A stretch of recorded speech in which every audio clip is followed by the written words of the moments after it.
Well, it's pretty much in line with what we did expect. $1.7 billion loss though, that's not great.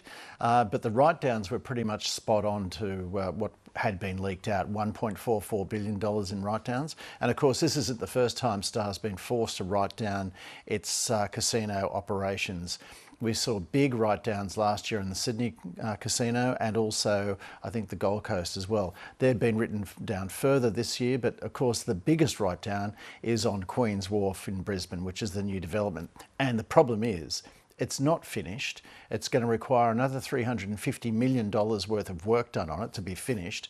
And during that period, of course, you're going to have decreased revenues because while you're working on the retail space and the other areas of the casino that aren't finished, or the operation, you're going to find that revenues are falling off, costs are going up.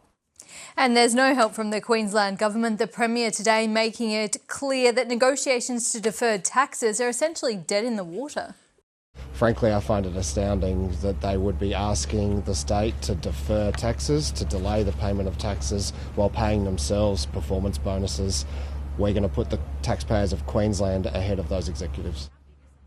So Ian, Stephen Miles there, how much of a setback do you think that is for Star, and how much pressure is there now on executives to forego their bonuses? Well, I think the value of the tax foregone was about $65 million. So it's not insignificant, particularly for a company like Star, which needs every cent it can possibly scrape together. But there is an element of politics being played here. The Queensland government is about to go to an election. It doesn't want to be seen to be handing out money to corporations that have not behaved well and that are now in serious trouble.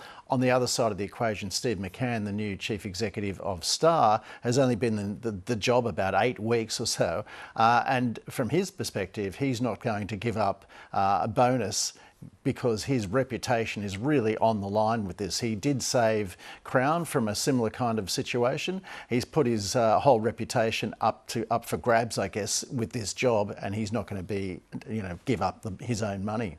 And in terms of money, the shares have been suspended from trade for a few weeks now. When they come back online, what's the fallout going to be for shareholders? I don't think it's going to be good. I mean, they've been trading at they were trading about 45 cents before they were suspended. But if you just look at the interest rate that Star is paying, 13.5%, that's about double what you'd pay for a mortgage. So a big corporation borrowing at that kind of rate indicates that the banks are not overly confident about the operation and its future.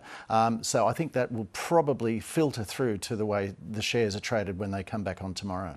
And given the bank's lack of faith with that 13% interest rate, I mean, what is the outlook here? What is the risk that this will not be an ongoing concern in a few months' time? Well, the accounts were unaudited, which is really quite extraordinary. So obviously they're going to try and get the auditors to sign off in the next few days. I think the annual report is due out next week, so they'll probably get the auditors to go through and give audited accounts for that. But I mean, tomorrow you have the regulator, the casino regulator, going through it to try and have Star convince them that it is a viable ongoing concern and that it can operate as a fit and proper organisation. It's all still quite up in the air, really. Ian Verinder, thank you. Thanks, Alicia.